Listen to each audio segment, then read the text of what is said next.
ایسا عشق رسالت ہے، سینوں کے اندر ایسا عشق مصطفیٰ ہے، جسم کے ٹکڑے کرانے کے لیے تیار ہے لیکن حضور کا دامن چھوڑنے کے لیے تیار نہیں ہے۔ اور سمیہ کی 87 سال کی عمر ہے، 87 سال کی بڑھیا کہتی ہے ابو جہل تجھے اپنی طاقت پہ ناز ہے، مجھے ایمان کی صداقت پہ ناز ہے، تجھے اپنے جو ہے وجود پہ ناز ہے، مجھے توحید والے مشن پہ ناز ہے، تجھے اپنی جماعت پہ ناز ہے، مجھے محمد کی اطاعت پہ ناز ہے۔ یہ جسم تیرے حوالے، دل مصطفیٰ کے حوالے۔ اس جسم سے خون تو نکل سکتا ہے لیکن حضور نبی کریم علیہ السلام کی محبت نہیں نکل سکتی۔ یہ اسلام کی پہلی عورت ہے، پہلی خاتون ہے کہ جس نے حضور نبی کریم علیہ السلام کی ناموس کی خاطر، حضور کی عزت کی خاطر، حضور کی ختم نبوت کی خاطر اپنی جان کا نذرانہ پیش کر دیا۔ حضور نبی کریم علیہ السلام کی یہ صحابیہ کہ جس کی شرم گاہ کے اوپر برچھا مار کر ابو جہل نے شہید کر دیا لیکن اس نے اپنی شہادت کو قبول کر لیا، ختم نبوت کے مسئلے پہ آنچ نہیں آنے دی۔ میرے دوست، ہر نبی کا صحابی حضور نبی کریم علیہ السلام پہ جانوں کا نذرانہ پیش کرنے والا، اپنی جان فدا کرنے والا۔ اسی طرح میرے نبی کے دور کے اندر ایک مسلمہ کذاب اٹھا کہ جس نے جو ہے وہ نبوت کا دعویٰ کیا، حضور نبی کریم علیہ السلام کے ساتھ اس نے ملاقات بھی کی، آ کر کہنے لگا یا رسول اللہ مجھے ذرا جو ہے اپنی جو ہے جانشین مقرر کر دیجئے، مجھے اپنا جانشین مقرر کر دیجئے، آپ کے بعد میں خلیفہ بنوں گا۔ حضور نبی کریم علیہ السلام ایک شاہ کی ٹہنی پکڑی، حضرت ابو ہریرہ رضی اللہ تعالیٰ عنہ روایت کرتے ہیں حضور نبی کریم علیہ السلام نے ایک کھجور کی ٹہنی پکڑی، فرمایا تو کو خلافت کی بات کرتا ہے، میں تو تجھے ایک کھجور کا خشک تنا دینے کے لیے تیار نہیں ہوں، کھجور کی ایک خشک شاخ جو ہے وہ دینے کے لیے بھی تیار نہیں ہوں۔ مطلب یہ ہے کہ ایک دن کی بھی تجھے جو ہے وہ خلافت دینے کے لیے تیار نہیں ہوں۔ حضور نبی کریم علیہ السلام کے دور کے اندر اسی مسلمہ کذاب نے جس وقت حضور نبی کریم علیہ السلام کی بیماری کی حالت سنی اور بیماری کی خبر سنی کہ حضور نبی کریم علیہ السلام عدالت کے اندر موجود ہے، حضور نبی کریم علیہ السلام کے وصال کا وقت قریب ہے، اس نے یمامہ کے مقام پہ یمامہ والوں کو کہہ دیا اور یمامہ والوں میں جو ہے وہ نبی بن کر آ گیا ہوں، مجھے اللہ رب العزت نے جو ہے مکہ مکرمہ کا جانشین مقرر کر دیا ہے، محمد صلی اللہ علیہ وآلہ وسلم کی نبوت مدینہ طیبہ تک ہے، میری مکہ مکرمہ تک ہے۔ اور اس نے حضور نبی کریم علیہ السلام کی بارگاہ کے اندر ایک خط لکھا، جس خط کے اندر اس نے ابتدا کے اندر لکھا مسلمہ کذاب اللہ کا رسول ہے، اللہ کے رسول مسلمہ کذاب کی طرف، اللہ کے رسول محمد صلی اللہ علیہ وسلم کی طرف۔ تو اس نے جو ہے یہ حضور نبی کریم علیہ السلام کی محفل بابرکت کے اندر جس وقت یہ خط پہنچا، حضور نبی کریم علیہ السلام نے خط پکڑا اور حضور نبی کریم علیہ السلام نے اس کا جواب لکھوایا، محمد رسول اللہ الی مسلمہ کذاب کی طرف، فرمایا کہ میرا یہ کون خط مبارک جو ہے مسلمہ کی طرح لے کر جائے گا۔ حضور نبی کریم علیہ السلام کے مدینہ طیبہ کے اندر کھجوریں بیچنے والا حضرت حبیب بن زید کہنے لگا یا رسول اللہ یہ ڈیوٹی آپ مجھے عنایت کی جائے، میں آپ کا مبارک خط لے کر جو ہے مسلمہ کذاب کی طرح جاتا ہوں۔ حضور نبی کریم علیہ السلام کا مبارک خط لے کر حضرت حبیب بن زید انصاری صحابی اپنے کبھی سینے کے ساتھ لگاتے ہیں، کبھی اپنے سر کے اوپر رکھتے ہیں، یا رسول اللہ میں دنیا کا خوش نصیب انسان ہوں کہ جس سے جو ہے وہ حضور کام لے رہے ہیں، مجھ سے حضور نبی کریم علیہ السلام کام لے رہے ہیں۔ اور چلتے چلتے جس وقت مسلمہ کذاب کے جس وقت محل کے اندر پہنچا، کوئی شاہی آداب کا لحاظ نہ کیا؟ کیوں تخت سکندری پہ تھوکتے نہیں ہیں؟ تخت سکندری پہ تھوکتے نہیں ہو، بستر لگا ہو جن کا سرکار کی گلی میں، بستر لگا ہو جن کا سرکار کی گلی میں۔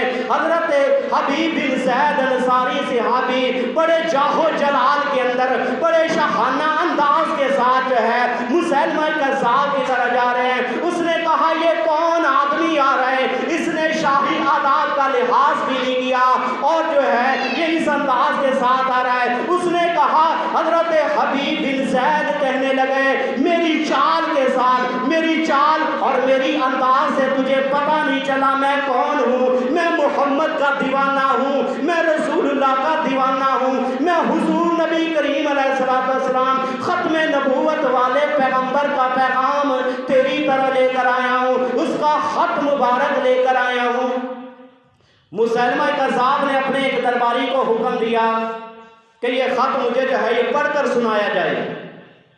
تو مسلمہ کذاب کے ایک درباری نے خط پڑھا اور خط کی ابتدا کے اندر حضور نبی کریم علیہ السلام نے لکھا من محمد رسول اللہ صلی اللہ علیہ وآلہ وسلم الی مسلمہ الکذاب۔ تو اسی وقت سیکھ پا ہو گیا کہ محمد صلی اللہ علیہ وسلم نے مجھے جو ہے کذاب کہہ دیا، جھوٹا کہہ دیا۔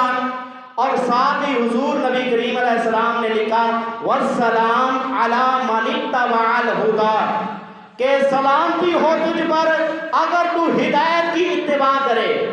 تو یہی حضور نبی کریم علیہ السلام نے طریقہ سکھایا ہے غیر مسلموں کو سلام کرنے کا۔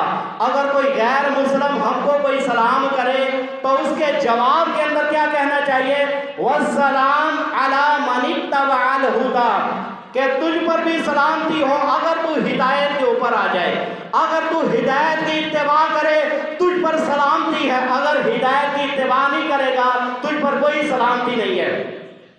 تو حضور نبی کریم علیہ السلام کے صحابی حضرت حبیب بن زید انصاری صحابی جو ہے بڑے استقامت کے ساتھ، جرت کے ساتھ کھڑے ہیں۔ مسلمہ نے کہا کہ تیرے نبی نے مجھے کذاب کہا ہے، مجھے جھوٹا کہا ہے، تیرا میرے بارے میں کیا عقیدہ ہے، تو کیا نظریہ رکھتا ہے؟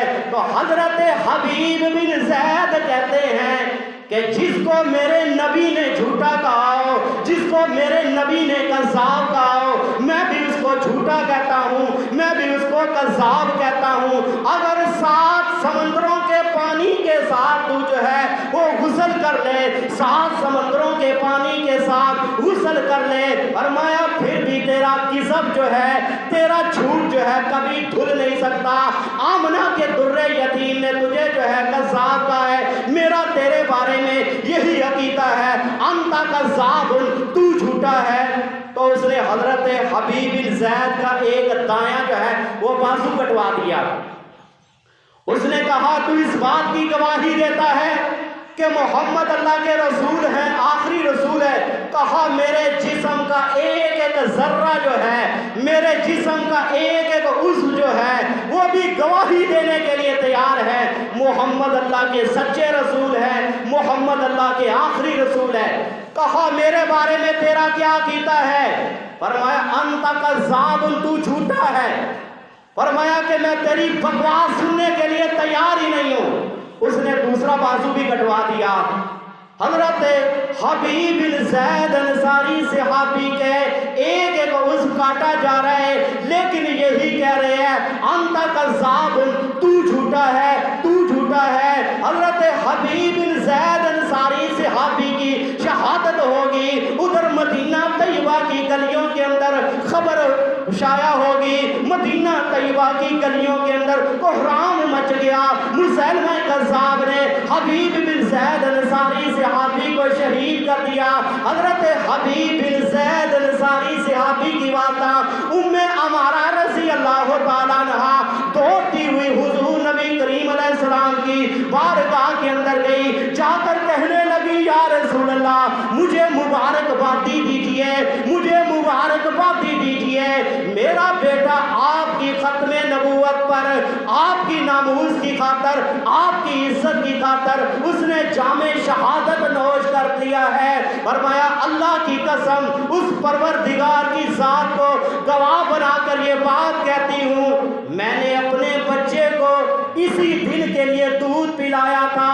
میرا بیٹا آپ کی عزت کی خاطر، آپ کی ختم نبوت کی خاطر اپنی جان کا نذرانہ پیش کر دے۔ تو میرے دوست، یہ اصحاب رسول کا جو ہے، یہ حضور نبی کریم علیہ السلام کے ساتھ اتنی محبت کرنے والے ہیں کہ حضور کی عزت کی خاطر اپنا سارا کچھ جو ہے وہ قربان کرنے کے لیے تیار ہیں۔ بدر کا معرکہ ہے، حضور نبی کریم علیہ السلام کی ایک صحابیہ جو ہے، تاریخ ابن حشام کے الفاظ ہے، اپنا دودھ پیتا بچہ جو ہے وہ حضور نبی کریم علیہ السلام کی بارگاہ میں لے کر آئی اور آ کر کہنے لگی یا رسول اللہ میرے اس بچے کو قبول فرمائے۔ فرمایا کہ میں تیرے اس بچے کا کیا کروں، یہ تیر بھی نہیں اٹھا سکتا، یہ تلوار بھی نہیں اٹھا سکتا، میں تیرے اس بچے کا کیا کروں۔ وہ عورت کہنے لگی یا رسول اللہ دشمن کا تیر آپ کی طرف آئے، دشمن کا وار آپ کی طرف آئے، میرے بچے کو بطور ڈھال کے استعمال کر لینا، میرا بچہ شہید ہو جائے گا، کل قیامت والے دن میں بھی شہید کی والدہ کہلانے کا شرف حاصل کر سکوں گی۔ تو ایک ایک بچہ جو ہے وہ حضور کی ناموس کی خاطر، حضور کی عزت کی خاطر اپنا جو ہے وہ سب کچھ قربان کرنے کے لیے تیار ہے۔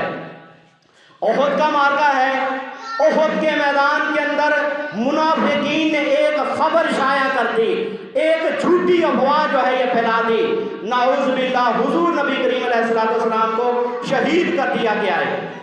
اب یہ خبر جو ہے مدینہ طیبہ کی گلیوں کے اندر پہنچی تو ایک انصاری صحابیہ جو ہے وہ دوڑتی ہوئی آئی اور آ کر جو ہے احد کے میدان کے اندر لوگوں سے پوچھتی ہے، اصحاب رسول سے پوچھتی ہے، ما بالا محمد صلی اللہ علیہ وآلہ وسلم کا کیا حال ہے، ان کا کیا حال ہے، وہ کس حال کے اندر ہے۔ تو صحابی نے کہا مجھے نبی کریم صلی اللہ علیہ وآلہ وسلم کا حالات کا تو معلوم نہیں ہے، لیکن البتہ اتنا ضرور جانتا ہوں احد کے فلاں جو ہے پہاڑ کے ایک طرف جو ہے وہ تیرے باپ کا لاشا تڑپ رہا تھا۔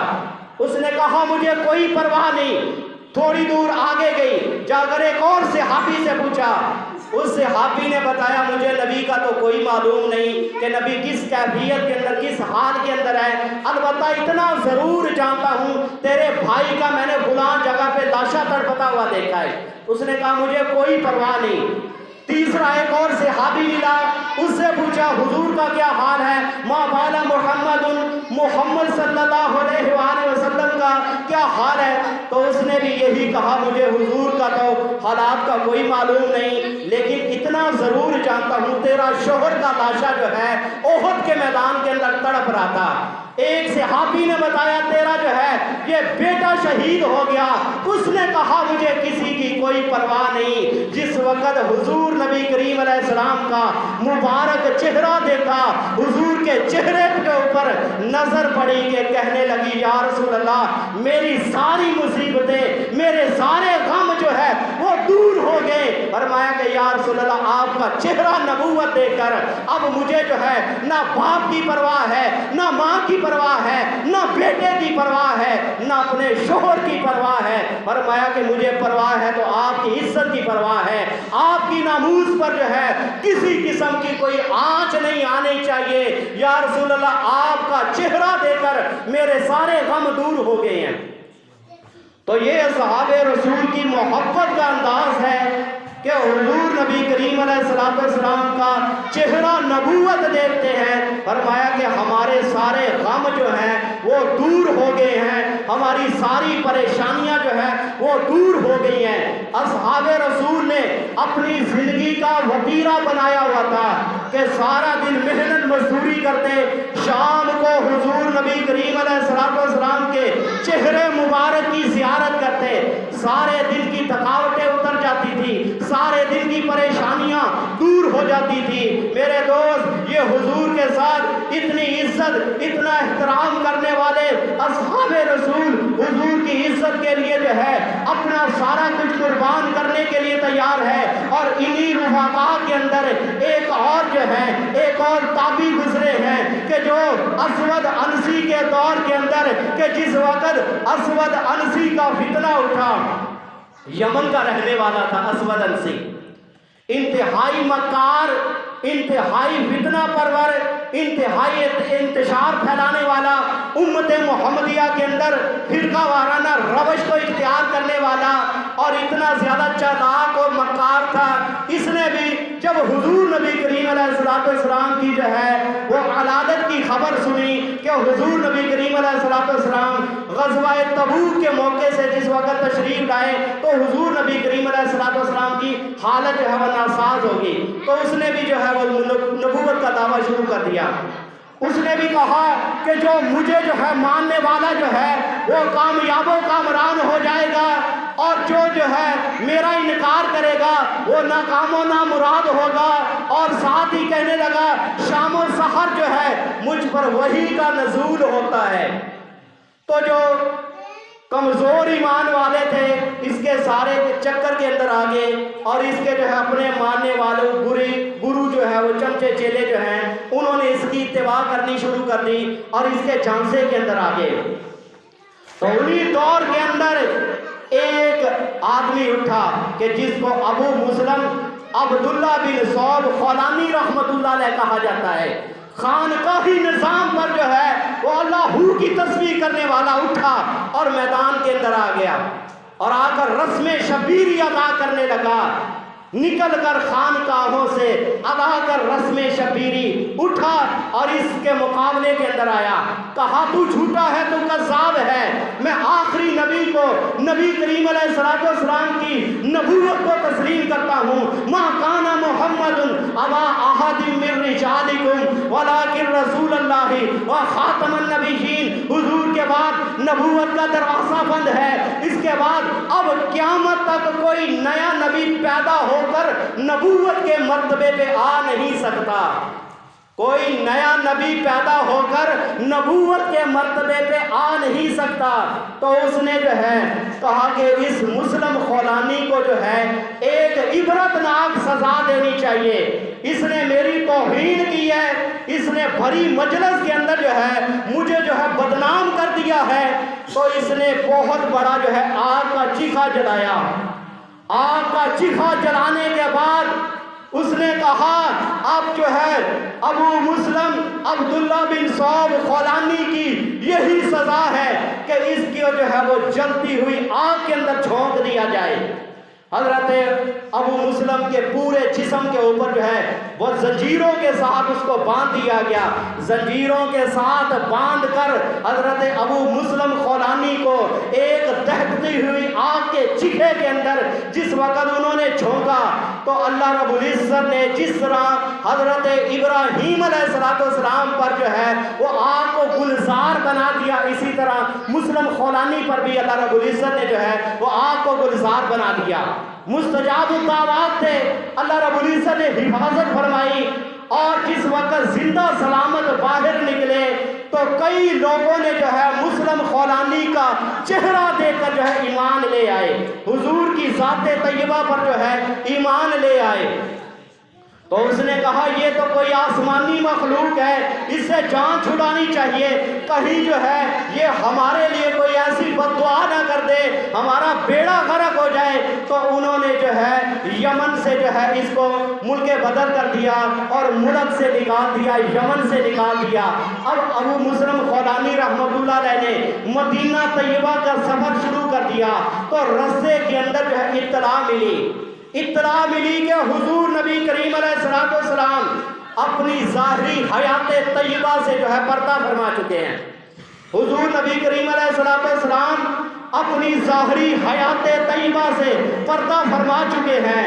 اب اس ثقافت کے پہاڑ تھے لیکن یہ خبر جو ہے برداشت نہ ہوئی. زاروں قطار رونے لگے. میرے دوست اصحاب رسول کو لوہے والی کنگھیوں کے ساتھ جسم کا چمڑا جو ہے علیحدہ کر دیا گیا لیکن ان کی ثقافت کے اندر فرق نہ آیا. ان کو دہکتے ہوئے انگاروں پہ لٹا دیا گیا، استقامت کے اندر فرق نہ آیا۔ لیکن جب حضور نبی کریم علیہ السلام کی ظاہری حیات طیبہ سے پردہ فرما جانے کی خبر سنی، استقامت کے باوجود بھی جو ہے وہ اتنے زیادہ جو ہے وہ اپنے کمزور ہو گئے کہ جسم کی جو ہے وہ قوت ہی ختم ہو گئی۔ حضرت عثمان غنی کسی سے بات ہی نہیں کر رہے، اتنا زیادہ صحابہ رسول پر جو ہے یہ گراں جو ہے۔ اور حضرت سیدہ فاطمہ الزہرا رضی اللہ تعالیٰ فرماتی ہیں، اگر حضور نبی کریم علیہ السلام کی وفات شریفہ کی خبر اور یہ مصیبت اور یہ پریشانی اگر میں پہاڑوں پہ نازل کر دوں تو پہاڑ باوجود مضبوط ہونے کے وہ بھی اس کی استقامت نہیں رکھ سکتے، وہ بھی ریزہ ریزہ ہو جائیں۔ اگر کالی رات اگر دنوں کے اوپر ڈال دوں یہ مصیبت اور یہ پریشانی، فرمایا دن جو ہے یہ چمکتے ہوئے دن بھی جو ہے وہ سیاہ راتوں کے اندر تبدیل ہو جائیں۔ تو ابو مسلم خولانی نے جس وقت حضور کی جو ہے وفات شریفہ کی خبر سنی تو اب جو ہے وہ اتنی زیادہ حالت زار ہوگی، اب جو ہے وہ جسم کی جو ہے وہ کیفیت جو ہے وہ جواب دے دی۔ چند دنوں کے بعد طبیعت سنبھلی اور حضور نبی کریم علیہ السلام کے مدینہ طیبہ کے اندر پہنچے۔ مدینہ طیبہ کے اندر جا کر مواجہہ شریف پہ درود و سلام پڑھا، درود و سلام پڑھنے کے بعد مسجد نبوی میں آئے۔ مسجد نبوی کے اندر جو ہے وہ 2 رکعت نماز جو ہے وہ ادا کی تو اتنے میں حضرت عمر فاروق رضی اللہ تعالیٰ عنہ بھی آگے۔ حضرت عمر فاروق رضی اللہ تعالیٰ نے انہیں چہرہ دیکھا، دیکھ کر کہنے لگے مسافر لگتے ہو، پریشان لگتے ہو۔ تو ساری اپنی کیفیت سنائی کہ میں حضور کی زیارت کرنے کے لیے آیا تھا، لیکن حضور نبی کریم علیہ السلام اپنی ظاہری حیات طیبہ سے پردہ فرما چکے ہیں۔ تو رونے لگے، روتے روتے حضرت عمر فاروق نے پوچھا کہاں سے آئے ہو؟ کہا یمن سے آیا۔ تو حضرت عمر فاروق نے پوچھا کہ اس یمن کے اندر اس آدمی کا کیا بنا جو حضور کی عزت اور حضور کی ناموس کے لیے